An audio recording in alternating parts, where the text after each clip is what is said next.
Salut tout le monde. Alors très content d'être là. Je voudrais vous entretenir sur un nouveau sujet qui me passionne, le jeûne pranique. Et plus précisément sur mon expérience. C'est-à-dire j'ai fait 6 jours sans boire, sans manger, et j'avais même arrêté de fumer pour l'occasion. Pour vous dire que j'y tenais, hein.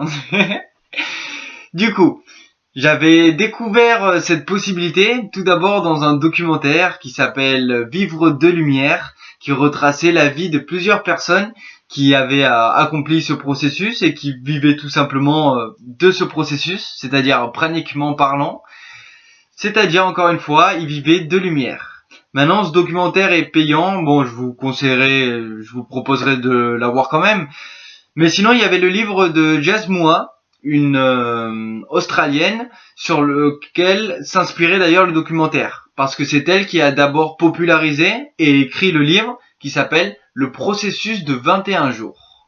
Dans ce livre, Jess Moua, qui avait canalisé avec des anges, avec des entités, etc., etc., elle avait écrit une technique, un processus pour devenir pranique petit à petit. C'est-à-dire pour pouvoir choper l'énergie directement de l'extérieur et de pouvoir l'ingérer et petit à petit changer de dose, de besoin entre la nourriture et entre ce qu'on a à l'intérieur de nous, ce qu'on peut directement absorber sans même passer par du physique. Donc du coup, j'avais fait chouchou beignet et j'avais pas mal brûlé du visage à cause d'une relation personnelle. Donc j'avais cramé. Et il fallait trouver une manière de m'en sortir. Je voulais juste m'en sortir par moi-même. Je voulais en profiter pour tester différents processus, différentes techniques. Et j'en suis passé par là. Plus tard, j'ai su que c'était des champignons, en fait, qui avaient réussi à pousser juste parce que j'avais une baisse du système immunitaire à 2 balles. Il suffit de 2 secondes de tomber parfois pour prendre un peu cher. Et du coup, je voulais en passer par là. D'ailleurs, ça m'a énormément aidé. Je me sentais comme jamais. J'avais une énergie débordante et tout le truc mort était parti et je me sentais plein de vie. Pour résumer dès le début, je suis parti chez un ami. Il vivait en Auvergne, donc c'était proche de la montagne. C'était super cool comme décor. J'étais chez le copain de la mère à mon pote. Et on allait en mode vacances, donc je lui ai demandé d'abord l'autorisation, je lui ai prévenu est-ce que je pouvais venir, est-ce que je pouvais faire ça, et il m'avait dit oui, y a pas de souci. Donc j'avais une petite caravane pour moi, c'était merveilleux, et c'était vraiment une expérience incroyable. Donc du coup, on va faire direct, hein. Premier jour, je vais chez eux, on délire, on parle, on allume le feu, on commence à préparer à manger, on met tout en place. Ils se font un petit poulet, salade, pommes de terre, je sais plus quoi dans ce délire-là. Et moi non, je reste sur une petite salade de fruits. Salade normale, avec un petit bout de pain et de fromage juste pour le délire du goût. Et pour finir, des merveilleux fruits. J'avais dû prendre une banane et un autre truc ou un délire du genre, mais c'était juste vraiment pour le délire. Parce que normalement, dans ce processus, il y avait petit à petit, avant en fait, tu t'habitues. Tu peux commencer à réduire ta nourriture et te préparer et tout. Mais je savais qu'il n'y avait pas besoin de tout ça. On n'a pas besoin de dogmes aussi carrés, aussi précis, en fonction de nos capacités, de nos pouvoirs. Donc moi je voulais lancer direct. Je mangeais un peu plus pour le fun, pour les accompagner, pour avoir différentes sensations, même si on sait que tout ce qui va de laitage ça va pas être optimal, on peut quand même se faire plaisir, on peut quand même goûter. Tout ce qui va être pain ça va être pareil, mais bon voilà. Et j'avais bien sûr gardé le meilleur pour la fin, et au moins une banane, juste pour dire ça va être la dernière chose que tu vas manger, Esté. Rappelle-toi bien du goût et rappelle-toi bien à quel point c'est bon. Donc du coup, là c'était le dernier jour. Ouais, c'était le dernier jour le premier jour où j'allais commencer. Donc voilà, direct avec mon pote, bon on se cale pépère, on fume. Je savais que ça allait être le dernier qu'on allait fumer, donc autant se faire plaisir jusqu'au bout et pépère. Donc du coup on se cale. Je m'endors. Un peu un lit de merde, hein. J'étais sur un canapé en plus. Il fallait que je commençasse sur un canapé, je m'étais réveillé avec le dos un peu cassé le lendemain, mais c'était pas grave, ça allait juste un truc minuscule comparé à ce qui allait m'attendre. Donc du coup je me réveille en premier, alors que j'ai pas l'habitude de me réveiller en premier, et j'aime bien dormir, je suis plutôt un couche tard et un lève tard. Et mais bon là je savais que c'était une journée incroyable qui allait commencer. Donc premier truc, je me réveille, je note mon rêve, je vais marcher pieds nus dans le jardin qu'on a derrière, l'herbe verdoyante, le soleil, le bruit des oiseaux, il y avait tout qui était parfait. C'était juste merveilleux. Donc première journée on la passe tranquille. Non, première journée on monte à la montagne. On prend le 4x4 là. Moi je m'allonge, je me rebelle de dos et on va là-bas. Et voilà, c'était vraiment génial. On monte tout en haut on a une vue merveilleuse sur la plus haute, je sais pas le nom du truc, hein. Mais bon, j'avais gardé plein de joie. Eux, ils se sont fait un pique-nique. Moi, j'étais avec eux, j'étais autour d'eux, je délirais, je parlais, je disais, c'était nickel. Ils ont même fait une petite sieste et tout. Moi, je pouvais pas dormir, mais j'étais là, je regardais. Une vue incroyable. T'avais des montagnes d'un côté et de l'autre. T'avais une forêt désertique. Il y avait une autre forêt parfaite de l'autre côté. C'était juste, là, je me rendais compte à quel point j'étais dans un cadre de rêve pour commencer ce que j'allais faire. Donc, deuxième jour, nickel, parfait. Seulement, la première nuit, déjà, galère à dormir. Alors que normalement, ça va, tranquille. Là, non, c'était impossible. C'était en mode, même au petit matin, il y avait encore de la lumière. Je m'endors, il y avait encore de la lumière, quoi. Il y a Jean-Élie, il part, il va travailler, je le vois partir, et il dit, oh là là, j'ai pas encore dormi, quoi. Je sentais ce qui allait m'attendre. À ce moment-là, je savais que ça allait faire la même chose. Donc du coup, ok, deuxième jour, je me réveille, pépère, un peu, ça va. Je regarde comment ça va, un petit peu soif, mais ça peut aller, tout le monde dort, nickel. Bon, je vais méditer un peu. Donc ici, j'appliquais ma méditation des 4 éléments. Dans l'optique de la régénération, conserver, attirer l'énergie et la conserver. Qu'il n'y ait pas de fuite et que je puisse tout garder à l'intérieur de moi-même. Donc sur ça, j'ai passé une excellente journée, on a fait le repas ensemble à midi, et c'est là où je me suis rendu compte à quel point j'avais vraiment l'impression que je pouvais me nourrir des odeurs, comme dans ce documentaire et dans d'autres vidéos, parce que j'avais regardé d'autres vidéos de gens qui racontaient leur expérience, et à quel point on se nourrit vraiment. La fraise, je pouvais même lui dire qu'est-ce qu'elle est bonne. Après, j'arrive à le sentir d'ici, à le voir, à la manière dont, par les odeurs, je me nourrissais littéralement, par les sensations, par les couleurs, en fait, par la beauté, par toutes les bonnes émotions. J'en reviens sur emotion, énergie en mouvement. Je me canalisais sur des bonnes sources. J'étais tout le temps joyeux et je pouvais garder cette dynamique. D'ailleurs, même si il s'inquiétait pas mal, beaucoup plus sa mère, Jean-Élie, ça allait. C'était vraiment ces vibrations à elle qui le plus me faisaient galérer, je vous le jure, hein. Plus que tout le reste de ce que je pouvais vivre, le temps qui passait, tout ça, c'était son inquiétude, sa manière de est-ce que ça va, est-ce que t'es sûr, est-ce que c'est pas dangereux, qu'est-ce que je fais, bon. Ça c'était le petit truc, mais la vie me l'avait donné en cadeau. Il fallait que j'ai une petite résistance, il fallait que j'ai une petite, voilà, autre chose à vivre, tout simplement. Donc du coup, nickel. Deuxième jour, j'ai ma caravane de prête, j'ai préparé mon petit hôtel, j'accompagne lui, que je savais qu'il allait m'accompagner. Je prépare la caravane, j'ai le chauffage, je mets en place l'hôtel, comme je viens de dire, la guitare, les stylos, le papier, j'ai écrit ce que j'avais à écrire pour noter un petit peu toutes les journées. Et là, je commence dans le délire comprendre, vraiment ressentir les mécanismes, parce que là on était quand même le deuxième jour et j'allais vraiment bien au niveau énergie. Je savais juste que j'allais galérer pour dormir, mais niveau énergie c'était parfait. Je pouvais rire, je pouvais délirer, je faisais tout avec eux pour leur montrer que j'allais bien aussi, parce que je voulais pas qu'ils s'inquiètent, même si j'aurais voulu le faire tout seul, mais que j'avais pas de maison disponible à ce moment-là. Mon père il voulait pas que je reste, etc. Donc du coup voilà, je l'ai fait sur ce délire-là. Troisième nuit, je m'endors pareil. Il fait petit matin, il va tendre des moutons, Jean-Élie, et moi je me rends compte qu'il va travailler et que je suis encore réveillé. Et à ce moment-là, je m'endors et je me réveille, je réécris le rêve, je refais le même truc, même schéma. Je vais bien, j'ai toujours cette énergie. Je me demande, comment est-ce que ça marche exactement? C'est là où j'ai mis en place la méditation des 4 éléments, parce que je me suis rendu compte que j'utilisais vraiment la respiration pour attirer l'énergie vers l'intérieur. Et plus c'était calme, plus c'était profond, plus c'était intense dans le moment, et plus en fait j'accumulais une salive qui était divine. Je disais à Gox, mais là je viens d'avoir la meilleure salive, la meilleure gorgée que j'ai eu de tout le long.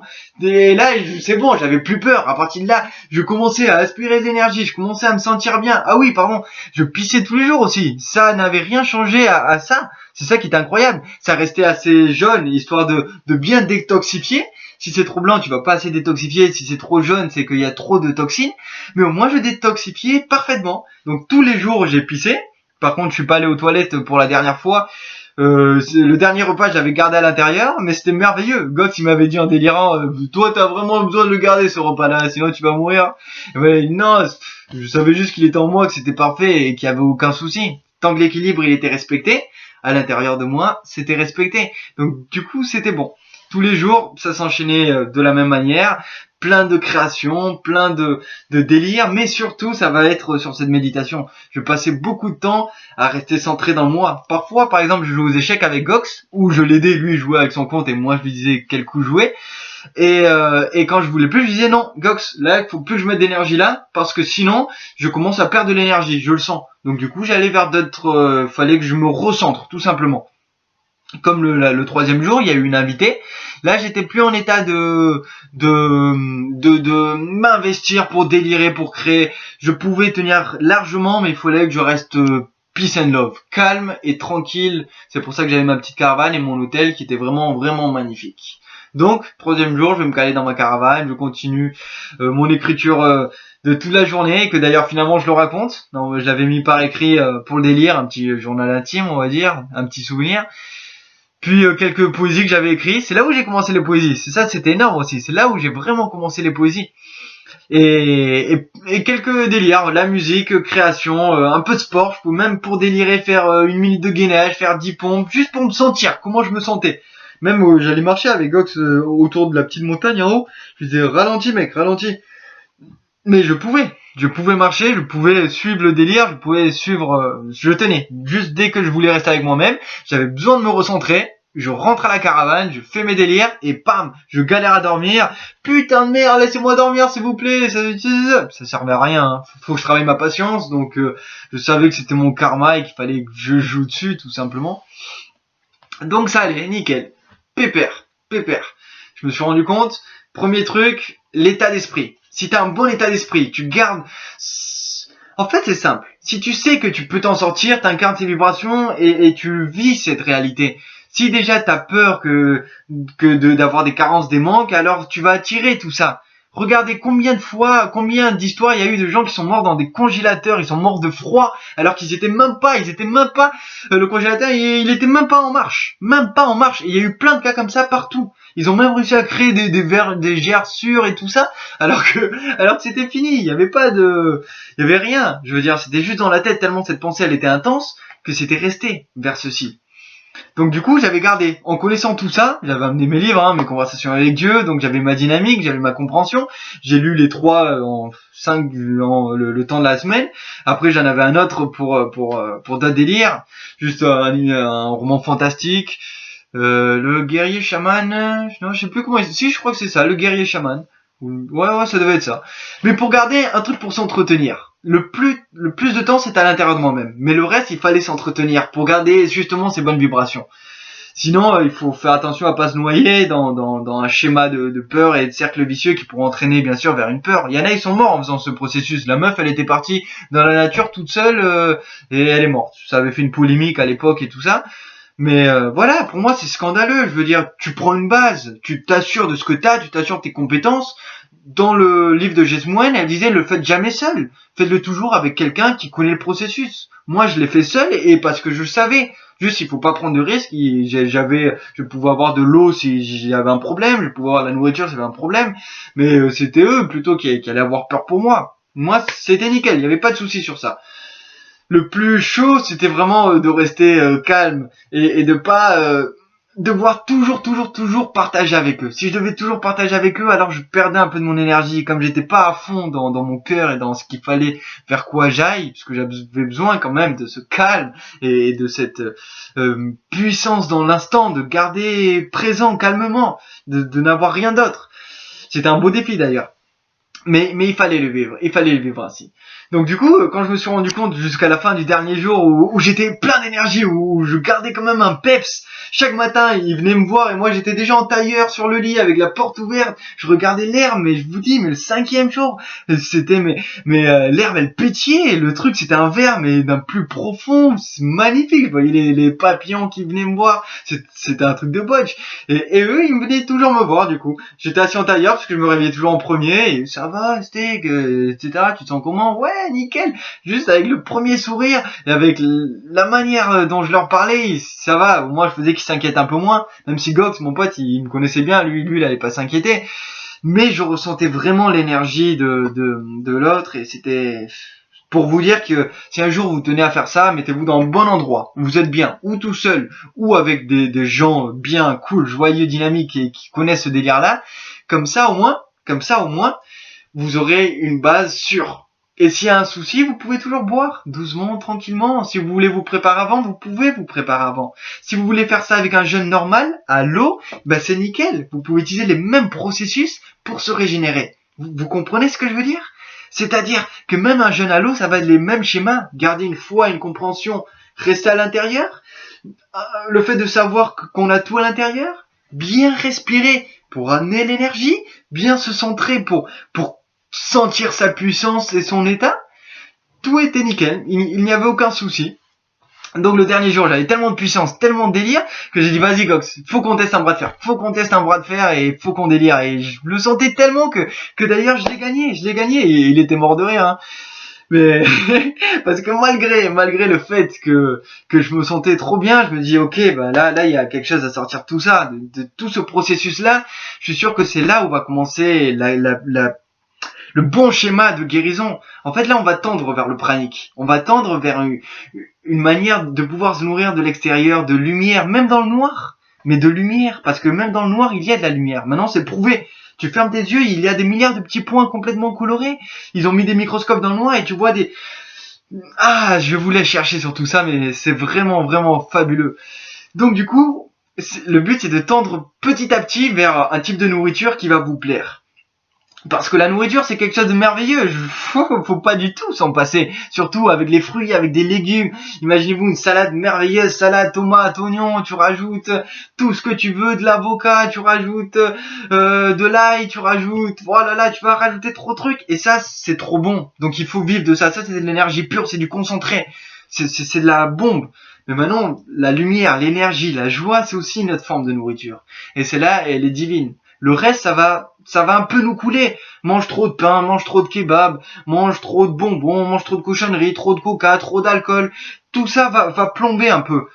Donc le but, c'est l'équilibre. Moi, je pourrais maintenant, si j'avais assez de sous, je pourrais manger que des fruits et tenir. Et je vous jure, j'ai pas de carence. Dites-moi de carence que tu vas. Non, c'est fini ça. Ceux qui vont te dire non, mange pas. La viande, c'est bon. Il y a des trucs que ne t'apportent pas le reste. Non. C'est fini tout ça. Maintenant, on le sait, on peut le savoir. Que tout le reste c'est du surplus. Les produits laitiers sont nos amis pour la vie, c'est la même chose, un mensonge pur souche madine capitalisme. Ok? Le reste, on peut tout avoir en nous, mais on peut se faire plaisir, nourriture, trucs, manger ce que vous voulez, des gâteaux, des trucs, c'est parfait. Maintenant, on peut équilibrer.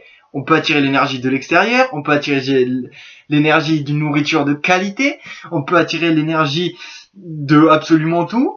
Mais on peut aussi la plomber en rajoutant d'autres éléments qui vont être un peu fatidiques, on va dire. N'oubliez pas que 3 jours de jeûne à l'eau, déjà ça permet de nettoyer presque tout, disait une étude de Harvard. Et ça, ils nous le cachent, ils veulent pas que vous sachiez parce qu'ils veulent que vous restiez en mauvaise santé. Moi je donne ces bases-là, pourquoi ? Parce que ça me fait rire, parce que c'est une expérience, parce que si ça peut aider, c'est super cool, et parce que tout ça, ça rejoint la méditation des 4 éléments, parce que tout ça, ça rejoint une puissance qu'on a à l'intérieur de nous et qu'on est tous capables de développer, et que, pour le délire, moi, j'essaie de structurer à ma manière, pour mon apprentissage, parce que plus on donne et plus on reçoit, et si ça fait plaisir à une seule personne, et ça a déjà fait plaisir à plein de personnes, alors c'est merveilleux, c'est vraiment merveilleux. Donc du coup, c'est une manière de commencer le processus. C'est une manière de voir toutes les possibilités quantiques que l'on vit. Parce qu'après, ça devient un état d'esprit, on incarne et on a moins besoin de choses. Je pars et j'oublie ma bouteille d'eau, c'est pas grave. Après, je partais à la montagne pendant les 2 autres semaines que j'ai faites. sans faire le processus. Le processus, je l'ai fait que 6 jours au lieu de 7, parce que mon pote était parti et que ça servait plus à rien et que j'avais juste pas envie de rester avec les deux sans manger et sans participer avec eux, tout simplement. Mais du coup, après, au moins, ça libère de poids. Ça libère de certains poids et c'est juste parfait. C'est juste merveilleux. Donc du coup, ça passe crème. J'irai plus en détail sur... je pense que j'irai plus en détail sur ça, mais là, je vais rester sur ça. C'était une première vidéo pour voir vers quoi ça fait tendre le processus pranique. Et voilà, et on continuera, on verra. À la prochaine. Ciao, ciao.